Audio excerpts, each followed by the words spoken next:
बिस्मिल्लाहिर्रहमानिर्रहीम। अस्सलाम वालेकुम। वेलकम टू माय चैनल खाना शाना रोज़ाना। आज हम बनाएंगे देसी सरसों का साग। तो देसी सरसों के साग के लिए हमें क्या चीज़ें चाहिए। मैंने 4 किलो साग लिया था। इसे साफ़ करने के बाद तकरीबन ये 3.5 किलो रह गया है। इसे मैंने बारीक काट के और अच्छे से इसे मैंने वॉश कर लिया है। 4-5 दफ़ा मैंने इसे खुले पानी में इसे अच्छे से धोया है ताकि इसमें थोड़ी थोड़ी मिट्टी होती है वो अच्छे से साफ़ हो जाए। 2 किलो पालक ली थी। साफ़ करने के बाद 1.5 किलो रह गई। इसे भी खुले पानी में 4-5 दफ़ा धो लिया। 25-30 सब्ज़ मिर्चें हैं।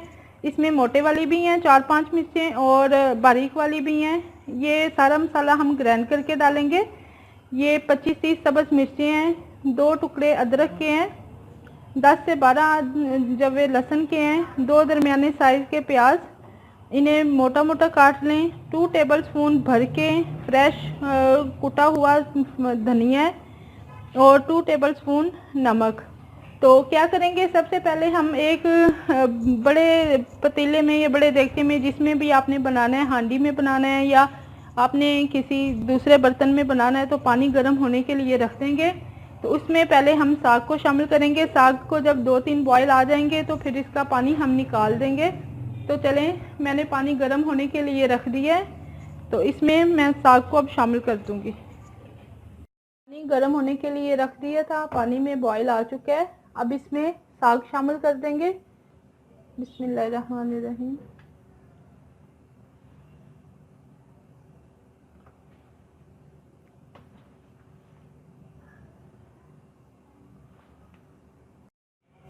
साग हमने सारा डाल दिया है, तो इसे अब हम कवर कर देंगे और आधा घंटे के लिए हम इसे उबालेंगे। जब ये इसे आधा घंटा हो जाएगा उबलते हुए, इसका पानी हम निकाल देंगे और फिर इसमें पालक शामिल करेंगे और फिर नेक्स्ट टाइम करेंगे, आपको फिर दिखा। साग हमारा उबल रहा है, ये देखें। इसे अब हम आधा घंटा उबालेंगे। आधा घंटे के बाद इसका पानी निचोड़ देंगे। चूल्हे पे दूसरी साइड पे मैंने पानी गर्म होने के लिए रख दिया है। जब इसे निचोड़ेंगे तो वो गर्म पानी इसमें शामिल करके साथ में हम पालक शामिल करेंगे और साथ में तमाम मसाला ग्राइंड करके इसमें हम वो डालेंगे। तमाम मसाला ब्लेंड कर लेंगे। एक ब्लेंडर जग लेंगे, उसमें सब्ज़ मिर्चें शामिल करेंगे। बिस्मिल्लाहिर्रहमानिर्रहीम। प्याज,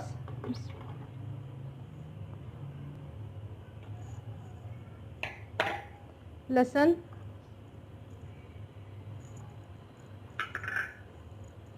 अदरक। ब्लेंड करने से पहले आप इन्हें अच्छे तरह से पहले धो लीजिएगा। आधा गिलास पानी शामिल करेंगे और इन्हें अच्छी तरह से ब्लेंड कर लेंगे। मसाला हमारा अच्छे से ग्राइंड हो गया। अब इसमें नमक और सूखा धनिया शामिल कर देंगे। सूखा धनिया और एक दफ़ा जग को चला लेंगे। फिर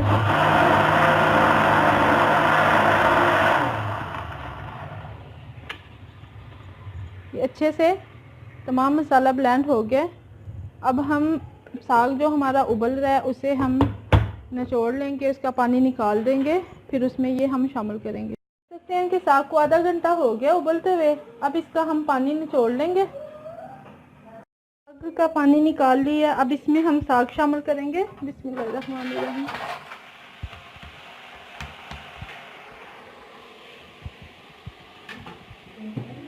साथ ही पालक भी डाल देंगे। बिस्मिल्लाहिर्रहमानिर्रहीम।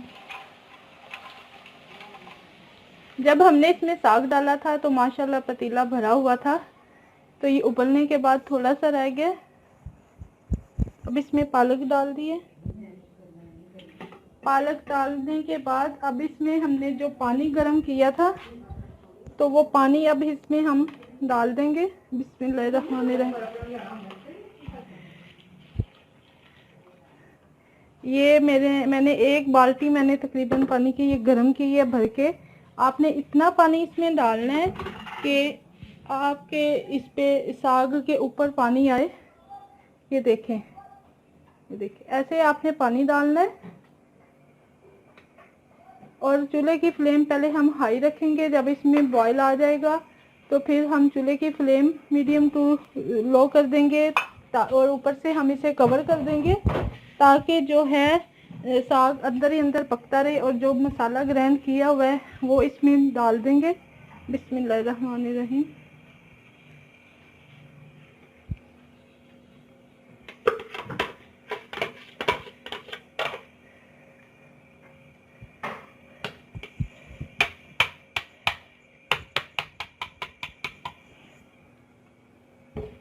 सारा मसाला डालने के बाद इसे एक दफ़ा अच्छे से मिक्स कर लेंगे। आपने पानी इतना डालना है कि साग के ऊपर ऊपर पानी हो ताकि ये अच्छे से पके और अच्छे से जो है पालक और साग जो है वो दोनों चीज़ें अच्छे से गल जाएं। अभी हमने चूल्हे की फ्लेम हाई रखी हुई है। जब चूल्हे इसमें बॉयल आ जाएगा तो चूल्हे की फ्लेम हम मीडियम टू लो कर देंगे ताकि ये, और ऊपर से कवर कर देंगे ताकि ये अंदर ही अंदर पके और अच्छे से गल जाए। के खूब हमने गर्म पानी इसमें डाल दिया था। आधी बाल्टी और गर्म पानी की इसमें शामिल करेंगे ताकि ऊपर तक पानी हो, खुले पानी में ये हमारा पके और अच्छी तरह से साग हमारा गल जाए। ये आप देख सकते हैं ऊपर तक मैंने इसमें गर्म पानी डाल दिया है। आपने गर्म पानी डालना है, ठंडा पानी इसमें नहीं शामिल करेंगे। और इसे ऊपर से कवर कर देंगे, फ्लेम हाई रखेंगे। जब इसमें बॉयल आ जाएगा तो फ्लेम हम मीडियम टू लो कर देंगे ताकि ये अंदर ही अंदर पकता रहे। और यहाँ मैं आपको एक टिप दे दूँ कि जब आप साग काटें तो आपने इसे रूट के साथ, यानी कि जिसे हम पंजाबी में गंदल कहते हैं, गंदल के साथ ही आपने इसे काटना है। आपने इसके सिर्फ लीव्स नहीं काटने, आपने गंदल के साथ साग को काटना है। तो इससे ज़्यादा टेस्ट अच्छा आता है इसका। खाली लीव्स का वो टेस्ट नहीं बनता जितना अच्छा टेस्ट इसका गंदल के साथ काटने से साग का बनेगा। तो पकते हुए 1 घंटा हो गया है और बिल्कुल लो मीडियम पे मैंने इसको पकाया है ताकि जो पानी है, मैंने ऊपर तक पानी इसको लगा दिया था ताकि पानी है जो वो बाहर ना निकले और ये अंदर ही अंदर पकता रहे। और अब इसे हम दोबारा चेक कर लेंगे। ये देखिए जो हमने मसाला ग्राइंड करके डाला था, ये जो साग है वो जब इसमें बबलिंग आती है तो ये पक के ऊपर ढक्कन के साथ लग जाता है और साइडों पे लग जाता है। इस तरह से हम इसे किनारों से और ढक्कन से हटा लेंगे और एक दफ़ा चम्मच सारे साग में एक दफ़ा चम्मच अच्छे से हिला लेंगे। कम से कम इसे 5-6 घंटे चाहिए होते हैं पकने के लिए, तब जाके हमारा साग अच्छे से तैयार होता है। जिस तरह पाए पकाने के लिए हमें 5-6 घंटे चाहिए होते हैं, तो इसी तरह से साग पे भी बहुत मेहनत है। वैसे तो पकाने को लोग प्रेशर में भी बनाते हैं। ऐसे प्रेशर में तो लोग 15-20 मिनट की स्टीम दे देते हैं और बना लेते हैं, लेकिन जब इसे हांडी में या किसी पतीले में बनाना होता है तो इसके लिए हमें टाइम चाहिए होता है। तो 5-6 घंटे में जाके ये तैयार होगा। और इसे अच्छे से जिस तरह इसमें अब बबलिंग आ रही है इसी तरह से इसमें इसे पकना चाहिए। अब पहले मैंने इसे लो मीडियम पे पकाया था, अब पहले इसे मैंने लो फ्लेम पे पकाया था, तो अब मैंने इसकी फ्लेम मीडियम कर दी है। ऊपर से मैंने ढक दिया इसको और ये इसी तरह से तेज़ तेज़ पकेगा। ज़्यादा स्लो हमने नहीं इसको पकाना, इस तरह से ये साग चीड़ा हो जाएगा और वो हमारा अच्छे से गलेगा नहीं। तो चूल्हे की फ्लेम मैंने मीडियम रखी हुई है। 5-6 घंटे इसे हम पकाएंगे। 1 घंटा तो हो गया, 5 घंटे इसे हम और मज़ीद पका लेंगे। जब इसका पानी खुश्क हो जाएगा, हल्का हल्का इसमें पानी रहना चाहिए और साग को हम चेक करेंगे। जब ये अच्छे से गल जाएगा तो फिर इसे हम घोटने से घोटेंगे। साग को 5-6 घंटे हो गए पकते हुए और ये माशाल्लाह बहुत अच्छा तैयार हो गया है। इसमें थोड़ा थोड़ा पानी है और इतना पानी तो होना भी चाहिए। अब इसे हम एक मिट्टी की हांडी में डालेंगे और उसमें इसे हम गोटा लगाएंगे। मिट्टी की हांडी को पहले हम थोड़ा सा गर्म कर लेंगे। जब ये अच्छे से गर्म हो जाएगी तो फिर इसके अंदर साग डालेंगे और उसे गोटा लगाते हैं। जब साग अभी पतीले में था तो उससे वो गल तो बहुत अच्छा गया था 5-6 घंटे में। तो उसे थोड़ा थोड़ा ऊपर ही चूल्हे पे मैंने घोटा लगा लिया था। अब मिट्टी की हांडी गर्म होती है तो इसमें डाल के फिर हम घोटा लगाएंगे। हांडी में साग डाल ली है, अब इसे हम अच्छे से घोटा लगाएंगे। और ये मैंने आटा लिया है, इसमें थोड़ा सा आटा शामिल करेंगे और घोटते जाएंगे। आप चाहे तो इसमें मकई का आटा भी डाल सकती हैं, लेकिन मैंने नॉर्मल आटा जिससे हम रोटी बनाते हैं वो आटा लिया है।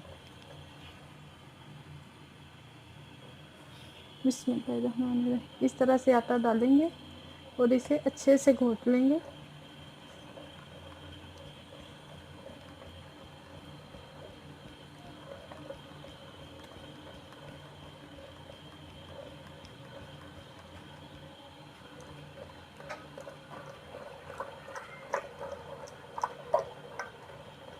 आप चाहे तो उससे मैश चॉपर जो होता है आप उससे भी ग्राइंड कर सकती हैं इसे, लेकिन जो इससे घोटने में टेस्ट आता है वो ग्राइंड करने में टेस्ट नहीं आता इसका।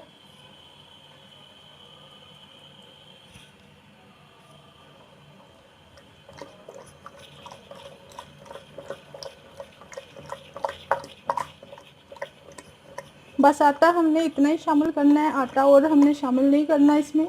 बस इसे अच्छे से घोटा लगाएंगे ताकि जो इसमें गंदल है, वैसे तो अल्लाह का शुक्र है ये बहुत अच्छा गला हुआ था, इसीलिए अच्छे से जल्दी से घुट जाएगा ये। तो इसे थोड़ा और मुलायम कर लेंगे। साग हमारा घुट चुका है, ये देखें अल्हम्दुलिल्लाह बहुत अच्छा घुटा है। अब इसे हम तड़का लगाएंगे। तड़के के लिए हमें जो चीज़ें चाहिए वो आपको दिखा देते हैं। तड़का लगाने के लिए हमें जो चीज़ें चाहिए, 1 प्याली मैंने घी ली है, आप चाहे तो देसी घी भी ले सकती हैं, मैं नॉर्मल घी ले रही हूँ। 1 मीडियम साइज़ की प्याज है, इसे बारीक काट लिया है। ये मेरे पास अदरक है, इतना हमने अदरक इसमें डालना है। ये तकरीबन 3 टेबलस्पून भर के है। 1 टेबलस्पून सुरख मिर्च पाउडर है, 1/2 टेबलस्पून नमक है। नमक मुझे साग में कम लग रहा था, इसीलिए हमने 1/2 टेबलस्पून नमक इसमें शामिल करना है। और ये सब्ज़ धनिया, एंड पे हम सब्ज़ धनिया डालेंगे इसमें। तो चले इसे तड़का लगाते हैं। के लिए एक पतीली ले लेंगे और उसमें घी डालेंगे। बिस्मिल्लाहिर्रहमानिर्रहीम। घी गर्म होगा तो प्याज शामिल कर देंगे। बिस्मिल्लाहिर्रहमानिर्रहीम।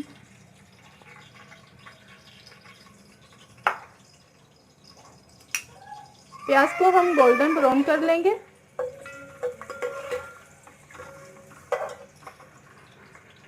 प्याज हमारा गोल्डन ब्राउन हो चुका है। अब इसमें नमक और सुरख मिर्च शामिल कर देंगे। बिस्मिल्लाहिर्रहमानिर्रहीम।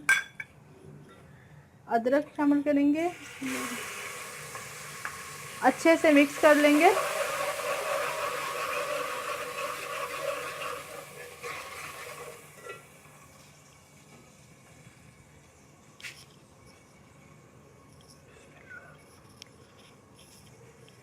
इसे अच्छे से मिक्स कर लिया है। अब इसमें हम साग शामिल करेंगे। बिस्मिल्लाहिर्रहमानिर्रहीम। अच्छे से मिक्स कर लेंगे।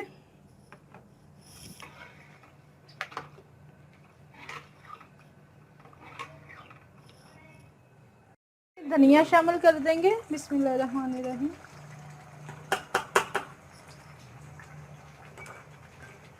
धनिया डाल के इसे हम अच्छे से मिक्स कर लेंगे और थोड़ी देर पका लेंगे इसे मीडियम आंच पे।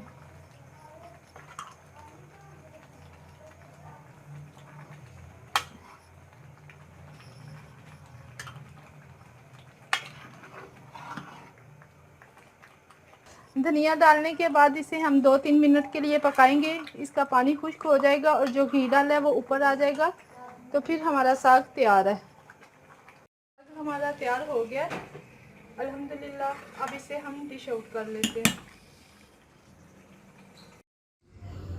अल्हम्दुलिल्लाह साग तैयार है और बहुत ही ज़बरदस्त टेस्ट बना है। आप इसे बॉइल्ड राइस के साथ सर्व कीजिएगा या फिर मकई की रोटी या बाजरे की रोटी के साथ भी आप इसे सर्व कर सकते हैं, जैसे आपकी चॉइस है, जैसे आप लोग पसंद करते हैं। उम्मीद है आपको आज की रेसिपी अच्छी लगी होगी। अगर आपको मेरी रेसिपी अच्छी लगती है तो प्लीज़ इसे लाइक करें और शेयर करें, और प्लीज़ मेरे चैनल को भी सब्सक्राइब करें। Thanks for watching my video. अल्लाह हाफिज़।